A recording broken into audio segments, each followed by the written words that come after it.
1700년도에 한 중반에 태어나서 1800년 초반까지 살았던 조선의 최고의 학자 정약용 다산 선생이 그분의 책에 그림자 놀이라는 산문의 다음과 같은 글을 적었는데 잠깐 소개합니다. 이분이 굉장히 꽃을 좋아했던 것 같아요. 세상에 꽃을 싫어하는 사람이 누가 있겠습니까? 근데 이분도 정약용 선생도 꽃을 그렇게 좋아하고 사랑했던 것 같아요. 그래, 국화에 대해서 이렇게 적었습니다. 국화가 가을에 피는 꽃이죠. 다른 꽃들보다 특별히 뛰어난 점이 4가지가 있다. 하나는 늦게 피는 것이고, 그러니까 일찍 피어서 일찍 져버리는 게 아니라 굉장히 늦게 봄에 여러분 싹이 나고 잎이 나고 모든 나무나 꽃들이 그러잖아요. 이 국화도 죽은 것 같은데 이렇게 잎이 나서 대부분 꽃이 봄에 피잖아요. 그런데 제일 늦게 꽃이 피어납니다. 늦게 피는 것 때문에 특별히 다른 꽃들보다 뛰어난 꽃이라고 나는 생각한다. 이렇게 했습니다. 그리고 또 하나는 오래 간다는 것입니다. 이 꽃이 11일 정도 간다고 하잖아요. 모든 꽃이 옛날 고전을 보면은. 그런데 이 국화꽃은 오래 꽃이 간다는 거예요. 그래서 나는 다른 어떤 꽃들보다 뛰어난 꽃이라고 생각한다. 세 번째로는 극히 퍼져나가는 향기로움 때문에 나는 이 국화꽃에 반한다 그랬어요. 국화꽃이 굉장히 진하잖아요. 가을에 국화꽃 향기가 엄청 진합니다.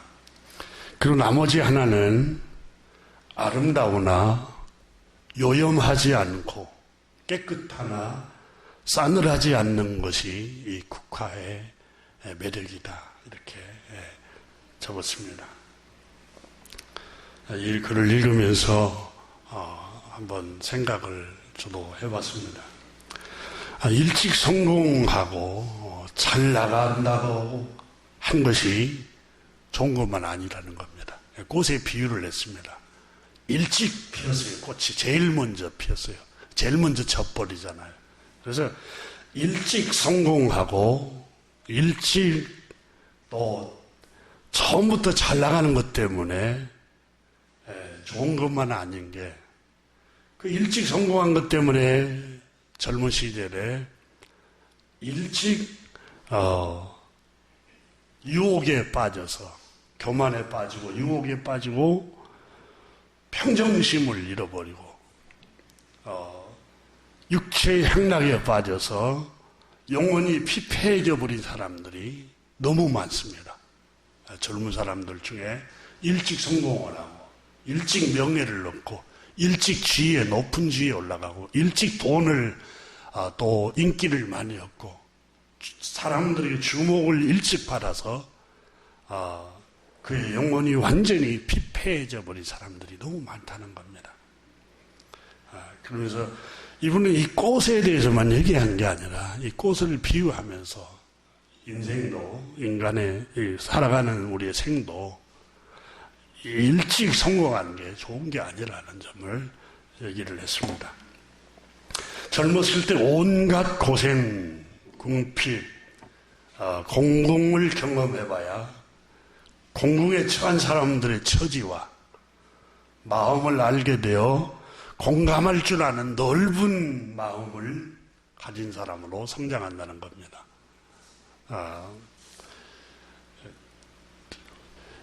원로 목사님 한 분이 제가 젊었을 때 저한테 그 얘기를 하더라고요. 목회라는 게 뭐냐면, 목회는 인간을 이해하는 게 목회다. 이렇게. 저는 복음만 열심히 전하면 목회인 줄 알았는데, 근데 지금 와서 제가 가슴이 절절하게 와닿은 게, 정말 목회는 목양은 인간을 이해할 줄 아는 게, 부모가 뭐냐, 아버지가 뭐고 엄마가 뭐냐, 인간을 이해할 줄 아는 게 진짜 부모 역할인 것 같아요. 그러니까 사람의 그 본능, 사람이 그 근원적인 그 본능들을 이해할 줄 알아야 돼요. 너 왜 그니?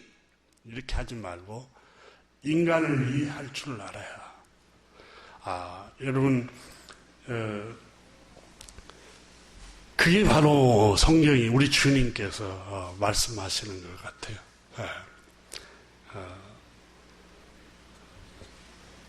오늘 제가 그 예를 들고 있는 이 타산 선생이 일찍 성공하는 게 결코 하나님의 은혜가 아니라는 점을 말씀을 하고 있습니다. 유대인들이 여러분 모든 민족보다 제일 먼저 하나님의 백성으로 선택받았습니다. 은혜잖아요, 은혜. 선택받은 게 은혜잖아요. 한없는 주님의 은혜를 제일 먼저 입었어요. 근데 그 제일 먼저 하나님께 선택받았다는 것 때문에 의로움에 빠지고 만 거예요. 제일 먼저 하나님의 은혜를 입었다는 것 때문에 더 황송하고 더 겸손히 주님 앞에 마음을 가졌어야 되는데, 제일 먼저 하나님께 선택받은 민족이라는 때문에 의로움과 교만에 빠져버리고 만 거예요. 그래서 이방인들을 멸시했습니다. 선택받지 못했다는 것 때문에 이방인을 멸시했고, 더 겸손히 행했음에도 불구하고 우쭐거리고 교만했습니다. 율법이 없고 하나님의 말씀을 알지 못한 사람들을, 이방인들을 사람 취급하지도 않고 경멸했습니다. 자신들은 하나님께 선택받은 대단한 백성, 의로움으로 가득 차 있었습니다. 그래서 결국은 이스라엘 백성들, 유대 민족이 이 의 때문에 하나님 앞에 은혜를 끝까지 누리지를 못했습니다. 여러분, 아까 다산 선생이 이 꽃이 길게 가지 못하는 것을 아쉬워하면서 이 국화는 꽃이 길게 갔다고 비유를 하면서 그 얘기를 하고 있습니다. 끝까지 여러분, 하나님의 은혜를 입어야 합니다. 끝까지. 그게 겸손입니다. 그게 겸손인데, 오늘 성경에 여러분 그 3절 보시면 하나님의 의를 모르고 자기 의를 세우려고 힘써 하나님의 의에 복종하지 아니하였느니라. 자기 의를 드러낸 것 때문에 이스라엘 백성들은 하나님의 은혜를 하나님께서 거둬가 버린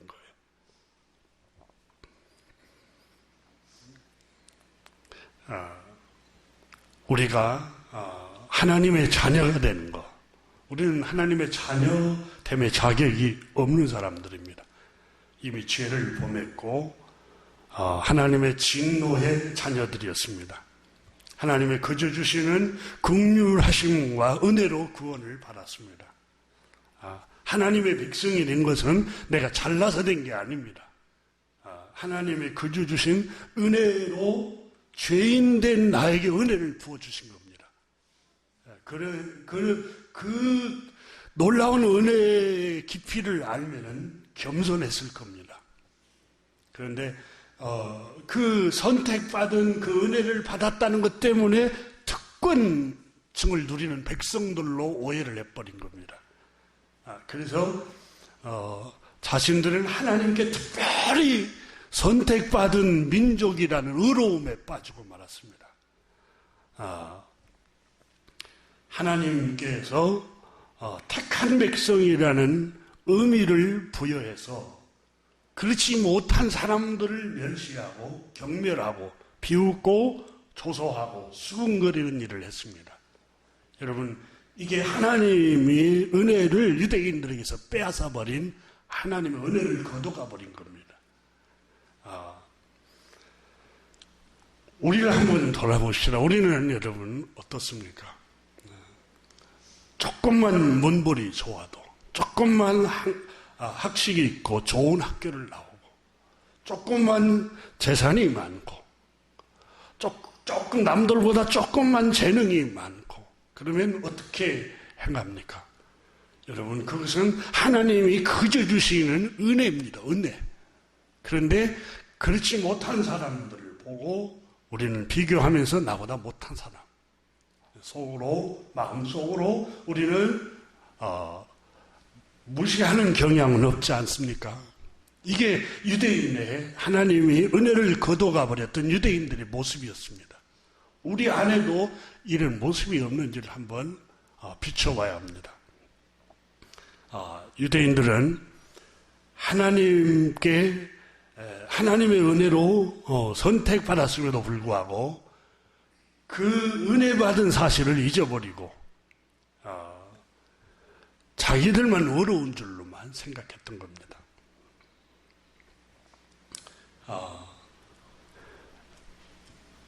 오래 하나님의 은혜를 간직할 수 있는 게 이게 하나님의 은혜 받은 사람들의 모습입니다.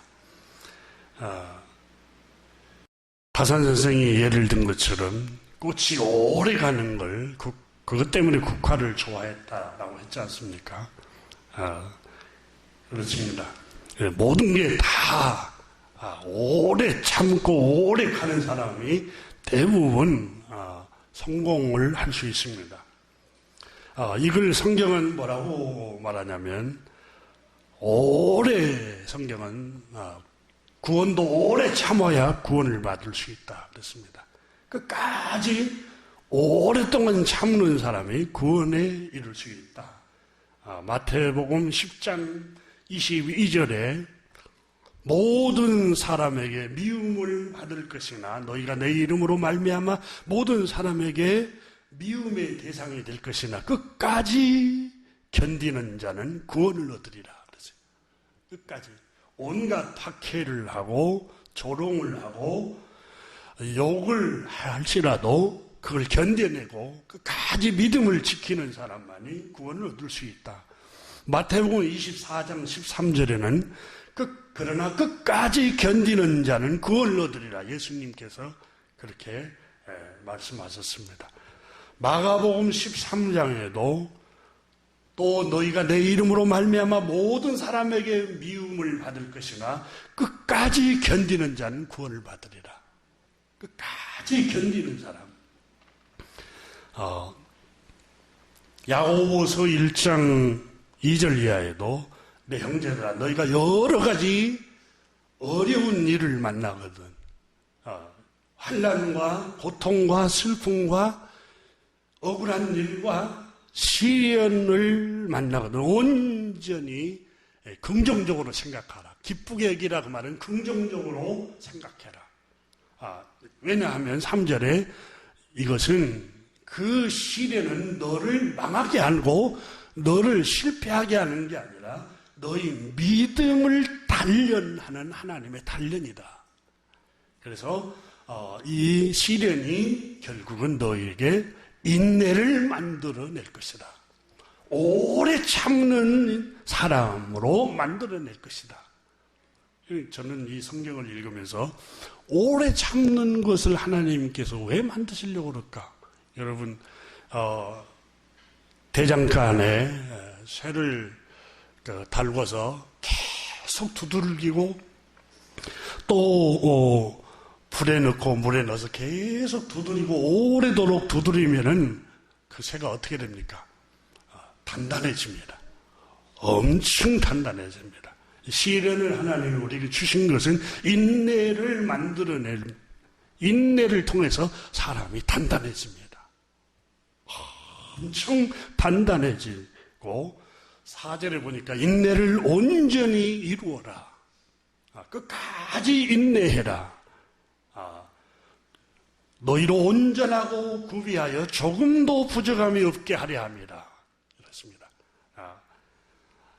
이걸 잠언에는 여러분 솔로몬은 한결같지 않는 저울추는 여호와께서 싫어하신다. 한결같아야 된다.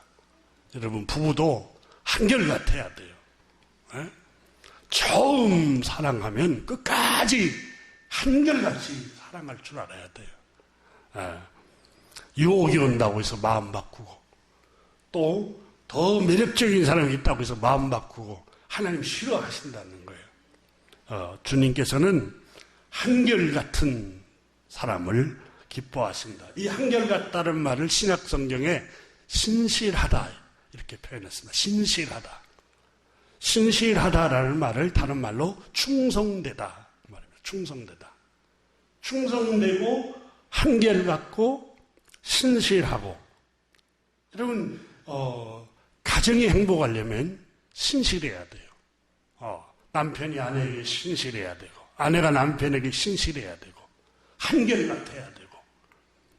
이걸 동양 고전의 어휘로 말하면 신이라고 표현했어요. 신이가 있어야 돼요. 여러분 신이라는 말은 믿을 수 있는 사람. 왜 어떻게 믿을 수 있는 사람이 됩니까? 약속을 지킬 줄 아는 사람. 변하지 않고 한결같이 약속을 지킬 줄 아는 사람. 이게 바로 여러분 신실한 사람들입니다. 그래서 성령의 하나님이 누구시냐? 요한일서 4장에 하나님은 사랑이시라고 그랬잖아요. 사랑의 하나님이 어떤 분이냐? 고린도전서 13장에 사랑은 오래 참는 게 사랑이다. 사랑이 뭐냐? 사랑이 여러분 감정이 막 올라와서 막 가슴이 떨리고 이런 것은 여러분 이건 감정적인 사랑. 진짜 성경에서 말하는 사랑은 오래도록 참는 줄 아는 게 사랑입니다. 여러분 아버지가 어머니가 자녀를 키우면서 자녀가 속을 썩힙니다. 근데 끝까지 참잖아요. 그 자녀를 향해서. 여러분 자녀가 아무리 속을 썩혀도 부모는 끝까지 참고 기다리고 인내하고 그러잖아요. 그 이유가 뭡니까? 진짜 사랑하기 때문에. 사랑이 뭡니까? 사랑은 결국은 고린도전서 13장 4절에 사랑은 오래 참고 그랬어요. 사랑의 첫 번째 여러분 특성이 끝까지 참는 거예요. 끝까지. 그러면서 사랑은 고린도전서 13장 4절에 사랑은 오래 참고 해놓고 7절에는 모든 것을 참으며 그 다음에 모든 것을 견디느니라. 그래서 견디고 참고 오래 참는 게 사랑이에요. 이게 사랑. 그러니까 방은 여러분 여러 나라의 언어를 5개국, 10개국을 언어를 구사할 수 있는 능력이 있어요.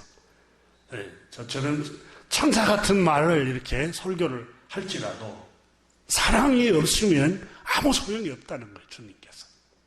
사랑이 없으면 소리나는 굴리와 울리는 꽹가리가 되고 예지의 능력도 있어요. 예언하는 능력이 있어요. 모든 비밀과 또 모든 지식을 알고 있어요. 산을 옮길 만한 모든 믿음이 있을지라도 사랑이 없으면 내가 아무것도 아니요. 그런 지혜와 예지의 능력, 여러분 탁월한 재능을 갖고 있어도 사랑이 없으면 아무것도 아니라는 거예요. 사랑이 없으면. 그래서 찬송 천사의 말을 하는 사람도 사랑 없으면 소용이 없고 사랑이 없으면 아무 소용이 없다는 거예요. 처음 주님을 믿었던 마음, 끝까지 가는 거, 얼마나 귀한가 모릅니다. 우리 교회 원로 장로님들, 권사님들, 오래 주님의 교회를 섬기는 거, 정말 귀하고 존경스럽습니다. 제가 평신도였으면 어떻게 그렇게 했을 수 있었을까? 목회자니까, 저는 여기 한 교회를 섬겼지만, 참 존경스러워요. 여러분, 삶의 모든 부분에도 마찬가지입니다. 인내하라고 성경은 우리에게 가르치고 있습니다. 여러분, 이 말씀 생각하면서 한번 367장 한번 찬송 1, 2절만 같이 한번 하시겠습니다. 367장.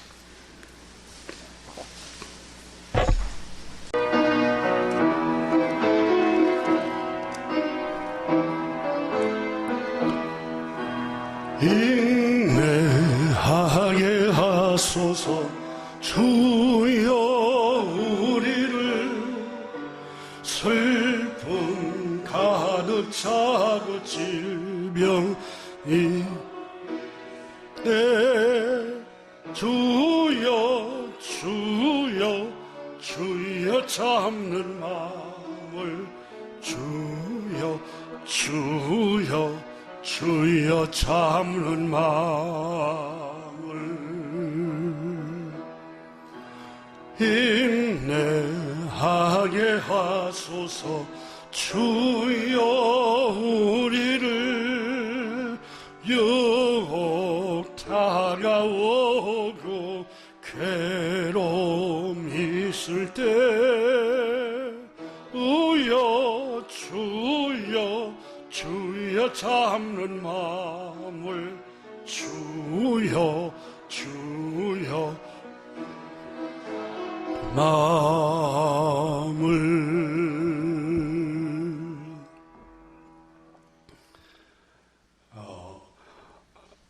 지금으로부터 한 2600년 전에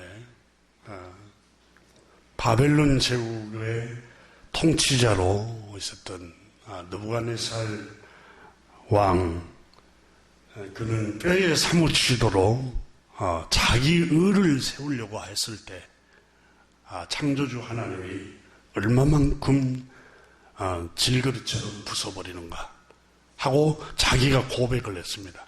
그걸 다니엘이라는 선지자가 느부갓네살이 고백한 그 고백 그대로 기록을 해놨어요.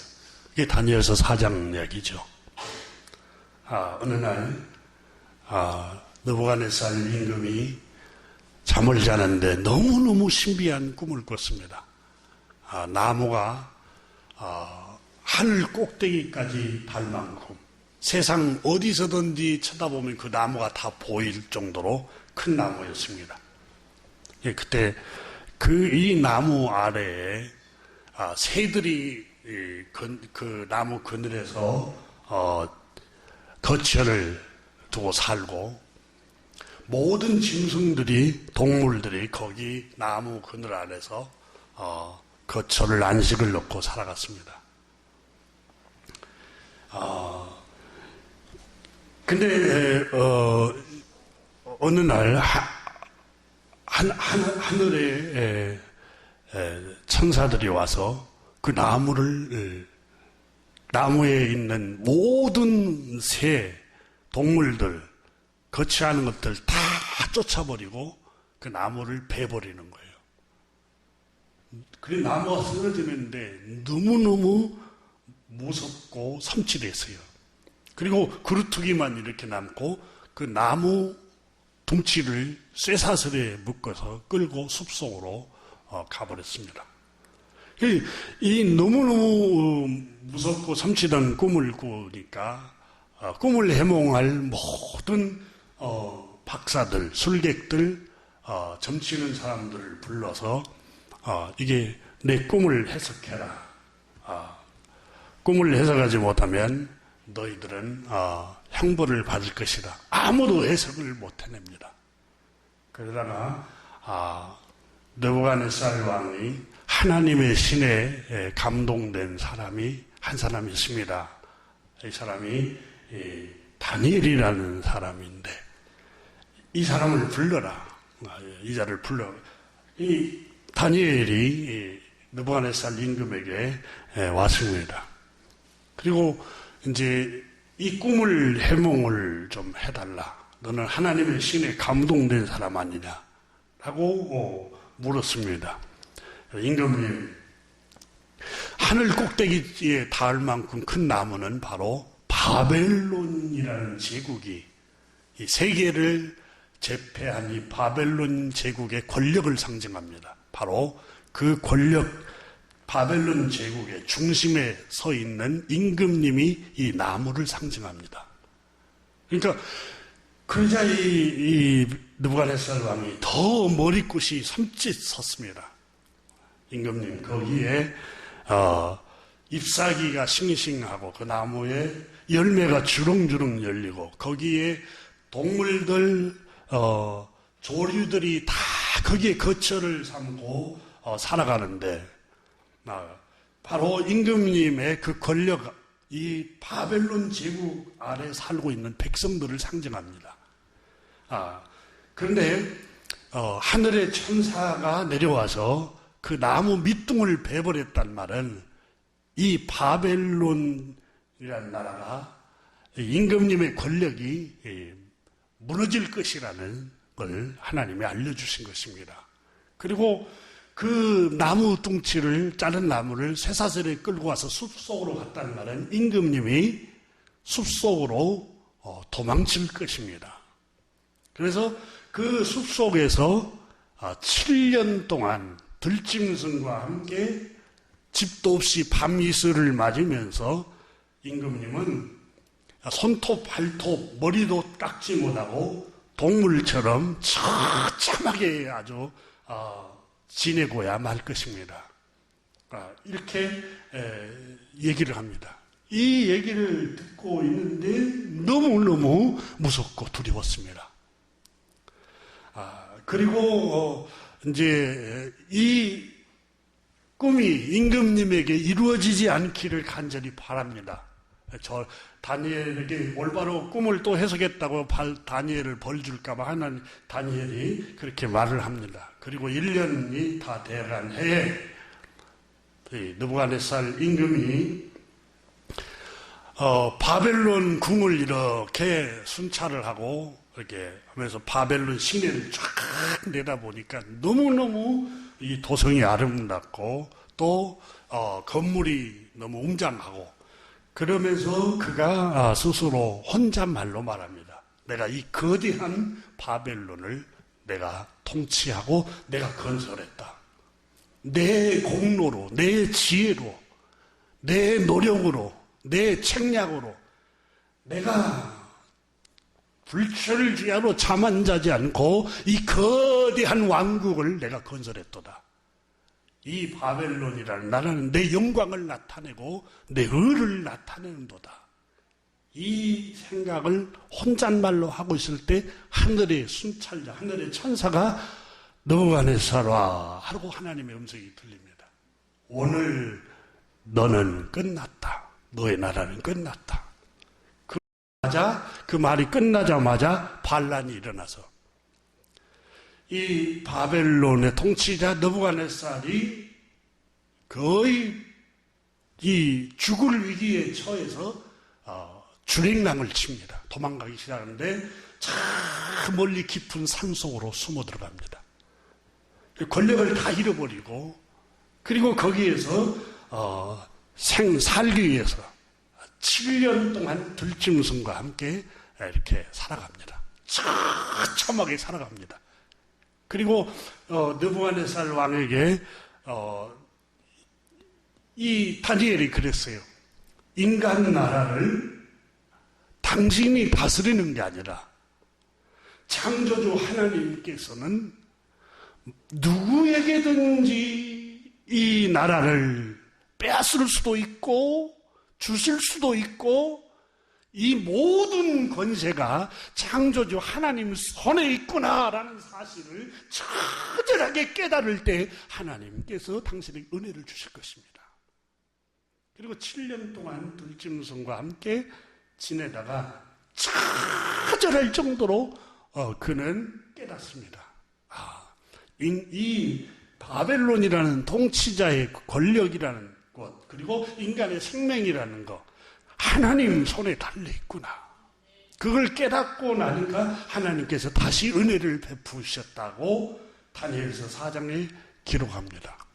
그러니까 하나님께서는 느부갓네살이라는 그 바벨론이라는 나라도 하나님이 그 권력을 끌어내린 이유는 자기 의를 세우려고 하니까 하나님이 산산이 부숴버려요.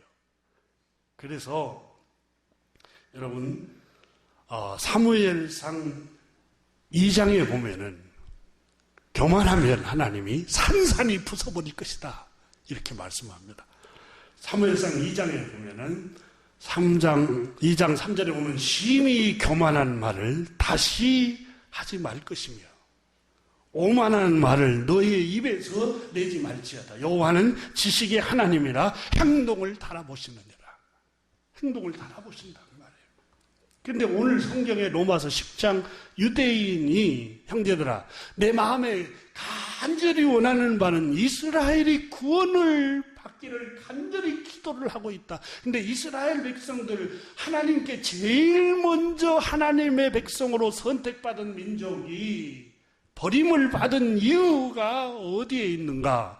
그것은 바로 3절에 하나님의 의를 모르고 자기 의를 세우려고 했기 때문에 하나님의 은혜를 거둬가 버린 것입니다. 이걸 강조하고 있는 겁니다. 하나님이 자기 의를 내세우려고 할 때 가장 싫어하신다는 거예요.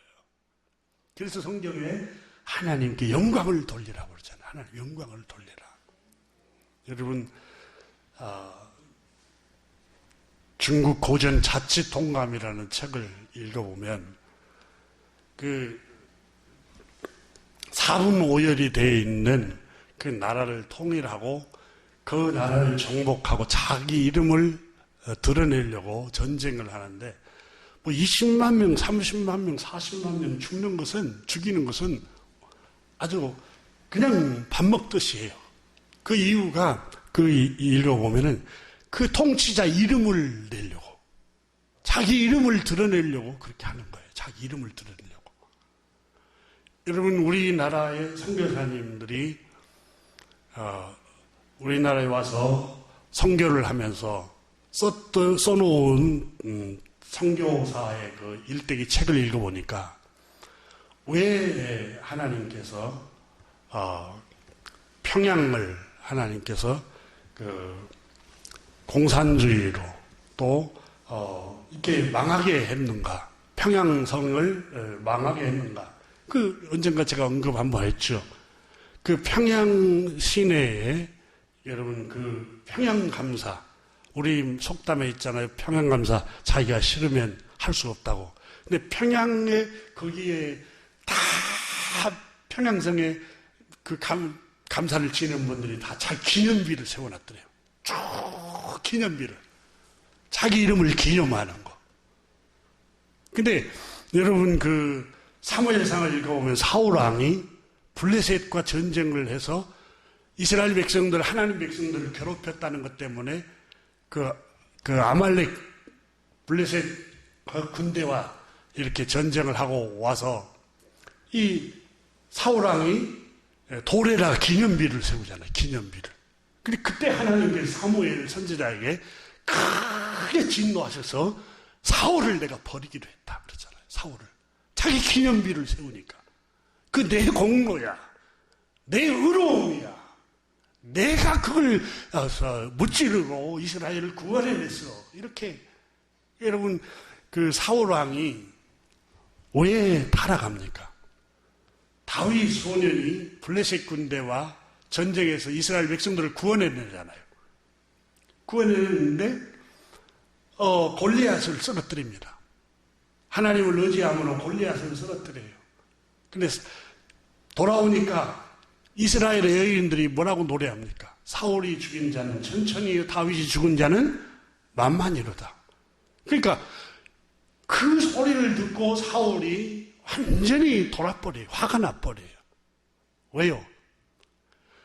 나에게 영광을 돌리고 나의 공로고 내가 왕인데 다윗 소년에게 영광을 돌리니까 화가 나고 진노해서 그때의 악신이 들렸다고 성경에 나오잖아요. 여러분, 하나님께 영광을 돌리라고 하는 이유는 성경에 하나님께 영광을 돌릴 때 사람은 온전해집니다.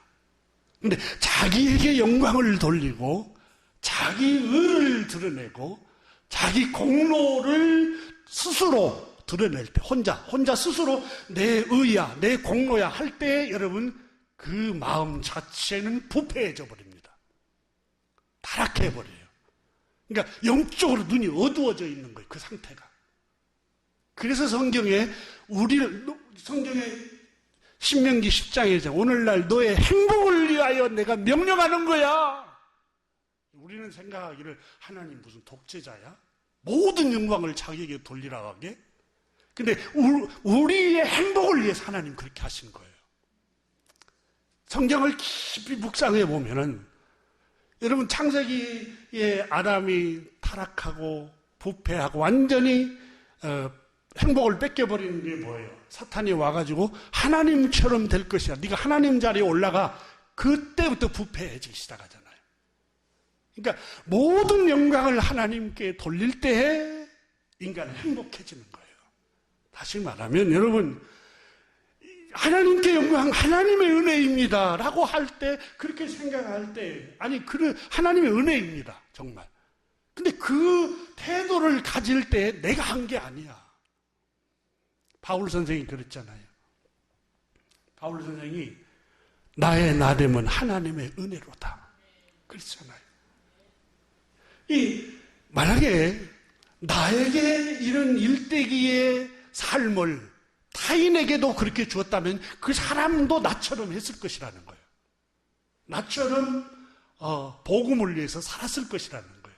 그게 하나님의 은혜입니다. 나의 나됨은 내가 잘나서 그런 게 아니라 하나님의 은혜입니다. 근데 바울이 내가 다른 사람보다 의지도 강했고 또 두뇌도 명석하고 뛰어났고 그리고 탁월한 사람이었기 때문에 이런 자리에 왔어요 라고 하면은 여러분 다윗이 성령에 감동된 이런 놀라운 하나님의 말씀을 우리에게 전해줄 수 있었겠어요? 그러니까 하나님의 은혜를 드러낼 때에 그가 행복해지는 거예요. 행복해지는 거. 근데 자기 의를 드러내고 자기 공로를 나타내고 자기 교만을 나타낼 때 그 눈이 어두워지는 거예요. 눈이 어두워져요. 그러니까 요한복음 9장에 그러잖아요. 나사렛 출신이 목수의 아들이 무슨 메시아냐고. 그러니까 이게 자기들은 어려서부터 할례를 받은 사람들이요. 바리새인 중에 바리새인이요. 하나님의 유대 백성이라는 갈릴리 지역도 아니고 유대 땅의 백성들이라는 거예요. 쉽게 말하면 도시에 살고 있는 하나님이 택한 그 도시에 살고 있는 예루살렘 성이 있는 성전이 있는 그 지역에 살고 있는 사람들이라는 거예요. 그러니까 하나님께서 약한 자로 그리고 하나님께서 소외된 지역으로 보냈어요. 목수의 아들로 하나님이 보내셨어요. 그게 안 보이는 거예요. 그리스도로 안 보이는 거예요. 왜? 그들이 자기 의에 눈이 가려가지고. 여러분 그런다고 그러잖아요. 우리나라에 최고의 대학 나온 사람들, 다른 대학 나온 사람은 자기들이 수용할 만큼 수용이 잘 안 된다고 하잖아요. 왜냐면 자기들이 최고라고 생각하니까. 이게 그렇지 않는 사람도 많죠. 근데 그런 경우들이 왜 그러냐면 그게 바로 눈이 어두워지는 거예요. 그것 때문에. 그래서 한나라는 하나님의 사람은 심히 교만한 말을 다시는 말하지 말자. 오만한 말을 너의 입 밖에도 내지 말자. 아니요. 심히 교만한 오만한 말을 입 밖에 내는 게 아니라 마음속에도 그런 마음을 품지 말자는 거예요. 하나님은 풍족하던 자를 하루아침에 양식을 위하여 품을 팔도록 만들어버리기도 하시고, 한나가 그랬어요.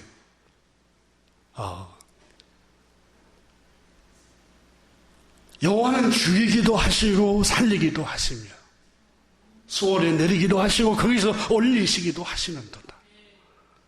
여호와는 가난하게도 하시고 부하게도 하시며 낮추기도 하시며 높이시기도 하시는도다. 그래서 다윗도 그랬잖아요. 역대상 29장에 하나님이시여 권능과 영광과 승리와 위엄이 다 주님께 속해 있습니다. 사람에게 속해 있는 게 아니라 천지에 있는 것이 다 주의 것이로소이다. 주는 높으사 만물의 주인이십니다. 부와 귀가 주님께로부터 말미암고 주는 만물의 주제가 돼서 손에 권세와 능력이 있사오니 모든 자를 크게 하심과 강하게 하심이 주의 손에 있나이다. 주님 손에 달려있어요. 여러분, 다윗이 그렇잖아요. 내가 자고 깨어있으니 주께서 나를 붙드심이고 주님이 내게 은혜를 주셨기 때문에 오늘이라는 선물을 또 받았습니다. 그 고백을 했어요. 시편 31편에 여호와여 나의 앞날이 주의 손에 있습니다. 이게 신앙 고백의 다윗의 신앙심이었어요. 이사야 선지자는 우리는 다 잎사귀같이 시들므로 우리의 죄악이 바람같이 우리를 몰아가나이다. 우리는 잎사귀처럼 물들고 말라져 가는 게 인간의 연약함입니다. 이렇게 고백했어요. 유대인들은 자신의 의를 왜 세우려고 했을까요? 하나님 2절에 보니까 그들은 하나님에 관한 올바른 지식이 없었기 때문이다. 이렇게 적었습니다.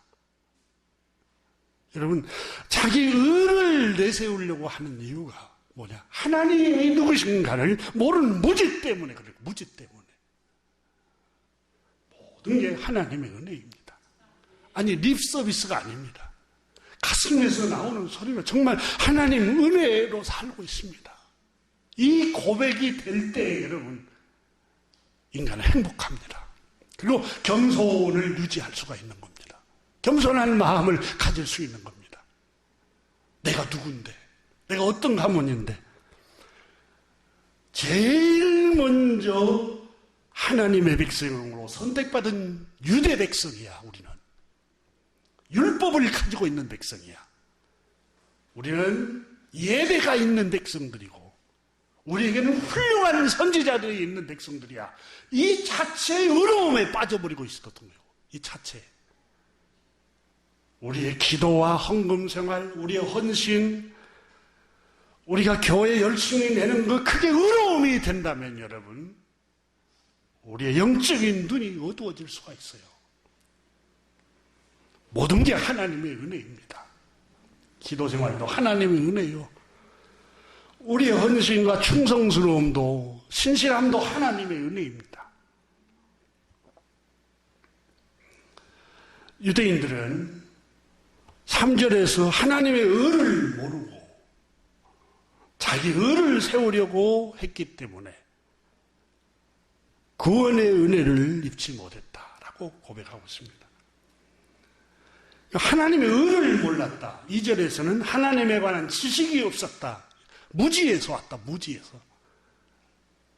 여러분, 하나님이 누구신가를 알면 자기 의에 빠지지 않습니다. 자기 교만, 자기 오만하는 마음에 빠지지 않습니다. 우리는 의가 없기 때문에 하나님의 의를 보내주셨어요. 의를. 의이신 우리 구주 예수 그리스도를 보내주셨어요. 우리에게 희망이 없기 때문에. 우리는 죄에 빠져있고 진노받아야 할 자녀들이고 이미 심판이 선고된 사람이고 이미 죄악에 빠진 사람이 이 우리에게 죄와 저주와 영원한 사망이라는 게 선고되어 있어요. 이와 같은 우리를 스스로 어려워질 수 없기 때문에 하나님의 의를 보내. 너에게는 하나님의 의가 필요해. 너에게는 구세주가 필요해. 너에게는 너를 구원할 구주가 필요하다고. 이걸 알려주는 게 율법이었어요. 유대인들은 자신들이 어려운 백성으로 생각한 겁니다. 여러분, 예수 그리스도를 구주로 영접하기가 힘든 사람들 가운데 한 사람이 도덕적으로 산 사람들, 윤리적으로 산 사람들. 왜냐하면 도덕적으로 윤리적으로 상식에 어긋나지 않게 살았는데 내가 왜 죄인이야? 그런 생각을 합니다. 물론 저도 죄를 많이 지었지만 도덕적으로 윤리적으로 살았다는 것 때문에 왜 하나님 의가 필요하지? 처음에는 잘 이해를 한 것을. 근데 통해서 성령님께서 나의 죄성을 깨닫게 하니까 나는 스스로 희망이 없는 존재구나. 구주 예수 그리스도 하나님의 의 대신 그리스도만이 우리 희망이구나. 그걸 알게 됐습니다. 이사야서 44장 18절에 그들이 알지도 못하고 깨닫지도 못하면 그들의 눈이 가려서 보지도 못하며 그들의 마음이 어두워져서 깨닫지 못함이니라.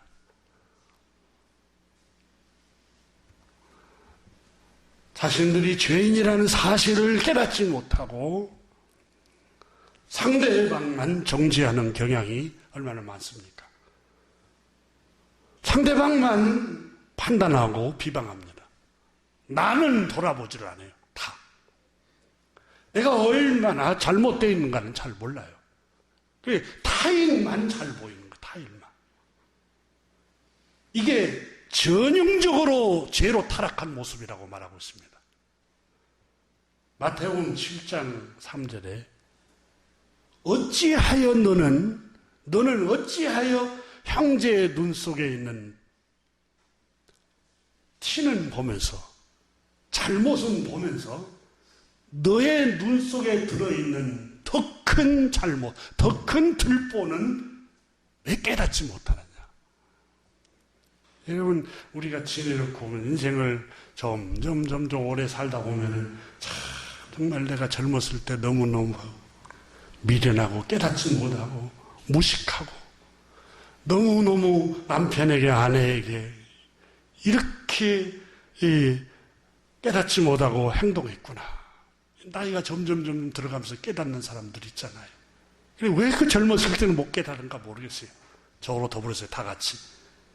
성경은 우리에게 말씀합니다. 너는 어찌하여 형제의 눈 속에 있는 잘못만 보면서 너 눈 속에 있는 더 큰 들보는 깨닫지 못하느냐. 너의 눈 속에 있는 들보도 보지 못하면서 어떻게 형제의 눈에 티를 빼내주겠다고 하느냐. 이 위선자야. 먼저 내 눈 속에 있는 들보를 빼내라. 그래야 내 눈이 잘 보여 형제의 눈에 티를 빼낼 수 있지 않겠느냐. 이렇게 말씀하고 있습니다. 사랑하는 교우 여러분, 오늘 성경은 우리에게 하나님께서 교훈하십니다. 이스라엘 백성들이 하나님의 은혜를 하나님께서 거둬가 버리고 구원에 이르지 못하도록 하신 결정적인 이유는 자기 의를 세우려고 하기 때문에 그렇습니다. 교우 여러분, 자기 의를 내세울 때 하나님 가장 싫어하십니다. 그리고 내 영혼이 부패해져 버립니다. 내 영혼이 어두워져 버립니다. 우리 모든 게 하나님의 은혜임을 하나님께 깨달음을 달라고 기도합시다. 그리고 겸손히 생활합시다. 여러분 가정에서부터 겸손하십시오. 주장하고 큰소리 치고 그러지 말고 나도 부족한 사람이야. 우리 서로 부족한 사람들끼리 살아가는 거예요. 기도하겠습니다.